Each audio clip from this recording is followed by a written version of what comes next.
Welcome to Gomathi's kitchen. நம்ம இன்றைக்கி பார்க்க போகிறது செட்டிநாடு ட்ரெடிஷ்னல் ஸ்வீட் மனோகலம் எப்படி செய்யலாம் அப்படிங்கிறது தான் பார்க்க போகிறோம்.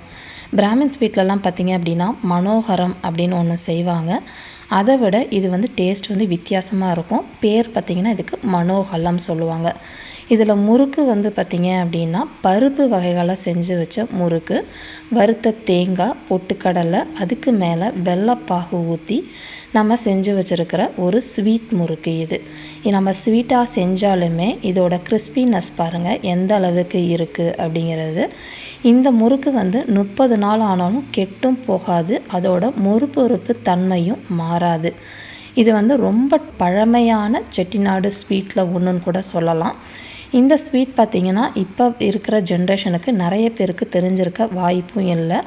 இதை முதலாக நான் யூடியூப்பில் உங்களுக்கு நான் சொல்லி கொடுக்குறதுலையும் ரொம்ப சந்தோஷம். இனிமேல் வர சேனலில் இனிமேல் வரதுக்கு வாய்ப்பு அதிகம். இப்போ எப்படி செய்யலாங்கிறத பார்க்கலாம். கோமதிஸ் கிச்சனை சப்ஸ்கிரைப் பண்ணாதவங்க சப்ஸ்கிரைப் பட்டனை ப்ரெஸ் பண்ணுங்கள். உடனுக்குடனே அப்டேட் வேணும்னா பக்கத்தில் இருக்க பெல் பட்டனை மறக்காமல் ப்ரெஸ் பண்ணிக்கோங்க. இப்போ மனோகலம் செய்கிறதுக்கு முறுக்கு செய்யணும். அந்த முறுக்கு செய்கிறதுக்கு மாவு ரெடி பண்ணணும் இல்லையா? அதுக்கு மெஷரிங் கப்பில் 3/4 கப் அளவுக்கு பாசிப்பருப்பு எடுத்துருக்கிறேன். இந்த இதில் பார்த்திங்கன்னா பாசிப்பருப்போட அளவு மட்டும் அதிகமாக இருக்கணும். 1/4 கப் அளவுக்கு உருட்டு உளுத்தம் பருப்பு எடுத்துக்கலாம். 1/4 கப் அளவுக்கு கடலைப்பருப்பு, 1/4 கப் அளவுக்கு பச்சரிசி, எந்த பச்சரிசி வேணால் நீங்கள் எடுத்துக்கலாம். இது எல்லாத்தையுமே ஃபஸ்ட்டு நம்ம வறுத்துட்டு பொடியாக்கி சலித்து எடுத்துக்க போகிறோம். அதுக்கப்புறமா மற்ற என்னென்ன சாமான்கள் தேவைங்கிறத பார்க்கலாம். இப்போ ஒரு அடிகனமான பாத்திரத்தை நல்லா சூடு பண்ணிவிடுங்க. சூடு பண்ணினதுக்கு அப்புறமா தான் நம்ம ஒரு பருப்பையும் தனித்தனியாக வறுத்து எடுக்க போகிறோம். முதல்ல பாசிப்பருப்பை போட்டுக்கலாம். இப்போ கம்மியாக இருக்குது அப்படிங்கிறனால ஒரே டைமே போட்டு நான் வறுத்துக்கிட்டு இருக்கேன். சப்போஸ் நீங்கள் நிறைய செய்ய போகிறீங்க அப்படின்னா 2-3 தடவையாக பிரிச்சுட்டு அதுக்கப்புறமா வறுத்துக்கோங்க. இது வறுக்கிற பதம் பார்த்திங்க அப்படின்னா கை பொறுக்காத சூடு, பொன்னிறமாகவும் ஆகக்கூடாது, செவக்கவும் கூடாது. நீங்கள் கையில் எடுத்து பிடிச்சிங்கன்னா உங்களால் அதை பிடிக்க முடியாது. அந்த அளவுக்கு கை பொறுக்காத சூடுன்னு சொல்லுவாங்க. இப்போ பார்த்திங்கன்னா நிறமும் மாறலை, ரொம்ப செவக்கவும் இல்லை. இந்த மாதிரி சமயத்தில் நம்ம எடுத்துடணும். ஒரே ஒரு தடவை மட்டும் பிடிச்சு காட்டுறேன். நமக்கு கையில் சுடுது அப்படிங்கிற மாதிரி இருக்கணும். இதை நம்ம ஒரு பாத்திரத்தில், அகலமான பாத்திரத்தில் வச்சு ஆற வச்சுக்கலாம். எல்லா பருப்பையுமே நம்ம ஒன்றா சேர்த்து ஆற வச்சுக்கலாம். இப்போ அதே பேன்லேயே ஒரு பருப்பு, அடுத்த பருப்பு பார்த்திங்கன்னா கடலை பருப்பு போட்டு வறுத்துக்கலாம். அதே மாதிரி தான் இதுவும் கை பொறுக்காத சூட்டுக்கு தான் வறுத்துக்கணும். கடலை பருப்பு மட்டும் கொஞ்சம் பெரிய பருப்பு அப்படிங்கிறனால கொஞ்சம் வறுப்படுறதுக்கு நேரம் எடுக்கும்.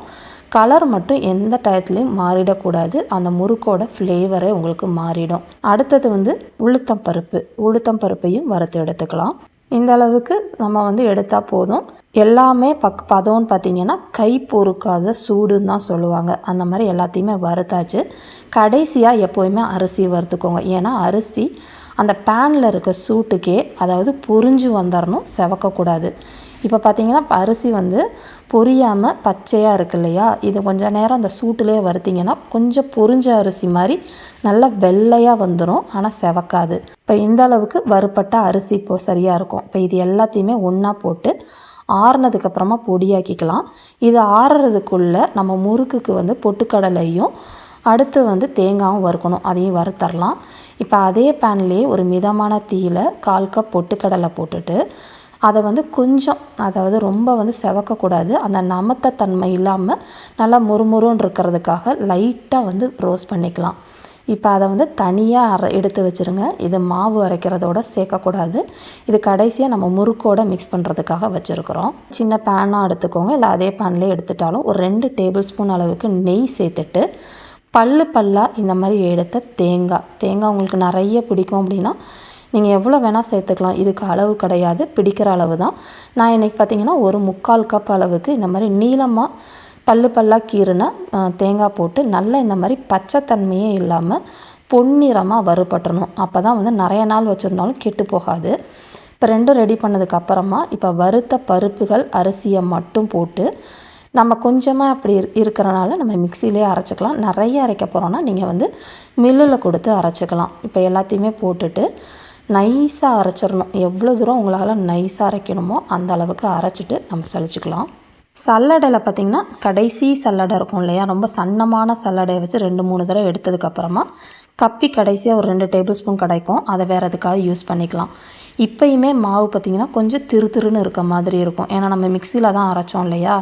சம்டைம்ஸ் இந்த மாதிரி இருந்தால் முறுக்கு வெடிக்கிறதுக்கு வாய்ப்பு நிறையா இருக்குது. அதனால் இன்னொரு தடவை மிக்சியில் போட்டு நல்லா ஒரு 2 நிமிஷம் நல்லா சுற்றுனீங்க அப்படின்னா நைஸான மாவு நமக்கு கிடச்சிடும். இப்போ வந்து நம்ம முறுக்கு மாவு பிசைய ஆரம்பிச்சிடலாம். இப்போ இதுக்கு வந்து ஒரு 1/4 டீஸ்பூன் அளவுக்கு மட்டும் உப்பு சேர்த்துக்கோங்க. இனிப்பு முறுக்கு தான், அதனால் நம்ம இதில் அதிகம் உப்பு போடக்கூடாது. இப்போ நெய் வேணும்னா இந்த டைமை நெய் சேர்த்துக்கோங்க. நான் வந்து கடைசியாக பிசைஞ்சதுக்கப்புறமா நெய் சேர்க்க போகிறேன். இந்த மாவோட பக்குவம் எந்த அளவுக்கு பிசையணும் அப்படின்னா நமக்கு முறுக்கு மாவு கன்சிஸ்டன்சிக்கு பிசைஞ்சால் சரியாக இருக்கும். அதாவது இது பருப்பு அப்படிங்கிறனால தண்ணி கொஞ்சம் அதிகமாகவே எடுக்கும். நேரம் ஆக ஆக இறுகி போகிறதுக்கும் வாய்ப்பு அதிகமாக இருக்குது. அதனால் ஒரு தடவையும் முறுக்கு போடுறப்ப அந்த கன்சிஸ்டன்சி பார்த்துக்கோங்க. சப்போஸ் உங்களுக்கு இறுக்கமாகிடுச்சுன்னா கொஞ்சமாக தண்ணி தெளித்து பிசைஞ்சிக்கலாம். இப்போ மாவு வந்து ரொம்ப டைட்டாக இருந்தாலும் கஷ்டமாக இருக்கும் நமக்கு பிழியறதுக்கு. இப்போ வந்து 1 டேபிள் ஸ்பூன் அளவுக்கு இப்போ நெய் சேர்த்துட்டு அதையும் நல்லா பிசைஞ்சு எடுத்துக்கோங்க. அந்த நெய் ஃப்ளேவர் இந்த தேன் குழலுக்கு நல்ல ஒரு ஃப்ளேவரோட டேஸ்ட்டும் கிடைக்கும் நமக்கு. இப்போ பிசைஞ்ச மாவு வந்து தேன் குழல் அச்சு, அதாவது நார்மலாக கிச்சன் ப்ரெஸ்ஸில் இந்த மாதிரி இருக்கும், இல்லை 3 ஓட்டை உள்ளது இருக்கும் இல்லையா, அது எடுத்துக்கலாம். சில பேர் பார்த்திங்கன்னா ஓமப்பொடி நம்ம வந்து செய்வோம் இல்லையா, அதில் கூட செய்வாங்க. பட் நான் இன்றைக்கி வந்து தேன் குழல் செய்கிறதில் தான் செய்ய போகிறேன். எண்ணெய் வந்து நல்லா சூடாக இருக்கணும், போட்டோன்னே மேலே எழும்பி வந்துடணும். இப்போ தீயை வந்து மிதமாக்கிக்கோங்க. அதிக தீயில் இந்த முறுக்கு வேக வைக்கக்கூடாது, பருப்புங்கிறனால வேகிறதுக்கு கொஞ்சம் டைம் எடுக்கும். உங்களோட சட்டி எவ்வளோ கொள்ளுமோ அதுக்கேற்ற மாதிரி பிழிஞ்சு விட்டுக்கோங்க. சலசலப்பு சுத்தமாக அடங்கிடணும். முறுக்கு வேகிறது வந்து தீயை வந்து கூட குறைச்சி பண்ணக்கூடாது. மிதமான தீயிலேயே 2 சைடும் நல்லா வறுபட்டு இந்த சலசலப்பு சுத்தமாக இல்லாத அளவுக்கு வறுத்து எடுத்துக்கோங்க. இப்போ இந்த அளவுக்கு சலசலப்பு அடங்கினா சரியாக இருக்கும். இப்போ எடுத்துடலாம். இப்போ முறுக்கு இந்த மாதிரி எடுத்துகிட்டு அதுக்கப்புறம் வேணும்னா நம்ம லைட்டாக வந்து நொறுக்கி விட்டுக்கலாம். இப்போ அடுத்த பேட்ச் நான் போட்டேன். இப்போ பார்த்திங்கன்னா ஓரளவு கொஞ்சம் பெருசாகவே நம்ம இந்த மாதிரி உடச்சி போட்டுக்கோங்க. ஏன்னா நம்ம வெள்ளைப்பாகு போடுறப்ப இன்னுமே வந்து உடைய வாய்ப்பு இருக்குது. அதனால் ரொம்ப சின்னதாக உடச்சி விட்டுக்க வேண்டாம். அதில் பார்த்திங்கன்னா ஒரு 4 பேட்ச் எடுத்து வச்சாச்சு. இப்போ பாகு காய்ச்சறதுக்கு சில பேர் கேட்டிருந்தாங்க என்ன வெல்லம் யூஸ் பண்ணுறீங்கன்னு. நான் செட்டிநாடு வெல்லம்னு ஒரு பிராண்டு கிடைக்கிது, மண்டை வெல்லம். நல்லா பாகு வெல்லம் மாதிரி நல்லா பாகு காணும், தித்திப்பாக இருக்கும், அதாவது உப்பு அதிகமாக இருக்காது. அதில் வந்து நல்லா பொடிச்ச வெல்லம் 1 கப் அளவுக்கு எடுத்துருக்கேன். நீங்கள் எந்த வெல்லம் எடுத்தாலும் சரி, நம்ம எடுத்துருக்கிற அளவுக்கு 1 கப்பு வெல்லம் நல்லா பொடிச்சு இருக்கணும். 1/2 கப் அளவுக்கு தண்ணி ஊற்றிருக்கிறேன். கெட்டியாக இருந்துச்சு அப்படின்னா நமக்கு மெஷர் வந்து தப்பாயிடும். அதனால் ஃபுல்லாக வந்து பொடிச்சிட்டு சேர்த்துக்கோங்க. இப்போ வந்து பாகு காய்ச்சறதுக்கு முன்னாடி வெல்லம் நல்லா கரைஞ்சிடணும். கரைஞ்சதுக்கப்புறமா கல் தூசு மண்ணெல்லாம் இல்லாமல் வடிகட்டி எடுத்துக்கோங்க. இப்போ வடிகட்டின இந்த வெள்ளை தண்ணியில் வந்து நம்ம வந்து சுக்கு பொடி, அப்படி இல்லைன்னா நான் ஒரு 1/4 டீஸ்பூன் ஏலக்காய் பொடி சேர்த்துருக்குறேன். சேர்த்துட்டு நல்லா கலந்து இதோட பாகு கன்சிஸ்டன்சி பார்த்திங்கன்னா நம்ம அதிரசம் செய்கிற கன்சிஸ்டன்சி. தண்ணியில் ஊற்றி போட்டிங்க அப்படின்னா நம்மளால் கைகளால் எடுக்க வரணும், குழன்னு உருட்ட வரணும். ரொம்ப திக்காக வந்து உருட்டுற மாதிரி வரக்கூடாது, குழப்பாக இருந்தால் நமக்கு சரியாக இருக்கும். இப்போ வந்து அடுப்பை துறைச்சிட்டு தான் நீங்கள் எவ்வளோ டைமும் பாகு செக் பண்ணணும். இப்போ அடுப்பை ஆஃப் பண்ணதுக்கு அப்புறமா இப்போ முறுக்குகளை ஒரு பெரிய ட்ரேயில் போட்டு வச்சுருக்கேன். நீங்கள் ஏதாவது ஒரு தாம்பலம் இந்த மாதிரி வச்சுட்டு வறுத்த பொட்டுக்கடலை கூடவே ஒரே ஒரு டேபிள் ஸ்பூன் அளவுக்கு நீங்கள் வந்து நாட்டு சர்க்கரை சேர்த்துக்கோங்க. அப்படி இல்லைன்னா ப்ரௌன் சுகர் வச்சுருந்திங்கன்னா அது கூட சேர்த்துக்கலாம். சேர்த்து எல்லாத்தையும் கலந்ததுக்கப்புறமா வறுத்த தேங்காய் நெய்யோடய சேர்த்துக்கோங்க. அந்த நெய் மனம் ரொம்ப நல்லாயிருக்கும். வெள்ளைப்பாகு கட்டாயமாக சூடோடு இருக்கப்பயே ஊற்றணும். அப்படி இல்லைன்னா ரொம்ப வந்து இறுகி போய் உட்காந்துக்கும், நம்மளால் மிக்ஸ் பண்ண முடியாது. ஃபஸ்ட்டு ஊற்றிட்டு எல்லா முறுக்குலையும் ஈவனாக படுற அளவுக்கு ஆறுற வரைக்கும் கிளறிக்கிட்டே இருக்கணும். அப்படி இல்லைன்னா வெள்ளைப்பாகு மட்டும் கீழே போய் அப்படியே உட்காந்துக்கும், முறுக்கில் வந்து ஒட்டவே ஒட்டாது. அதனால் ஈவனாக கலந்து கொடுத்துக்கிட்டே இருங்க. இப்போ வந்து முறுக்கு வந்து ஒன்றும் பாதியமாக உடைய வாய்ப்பு இருக்குது. அதனால் நீங்கள் வந்து உடையுதே அப்படின்னு நினைக்கவும் வேணாம், பிசுப்பாக இருக்குது அப்படிங்கிறதையும் நினைக்க வேணாம். ஆறுனதுக்கப்புறமா நல்ல கைகளால் உங்களால் ஒட்டாத அளவுக்கு மொறுனே இருக்கும். இப்போ பார்த்திங்கன்னா நல்லா பார்த்திங்கன்னா கிளறிக்கிட்டே இருக்கிறப்ப கரெக்டான பக்குவத்துக்கு நமக்கு வந்துடுச்சு.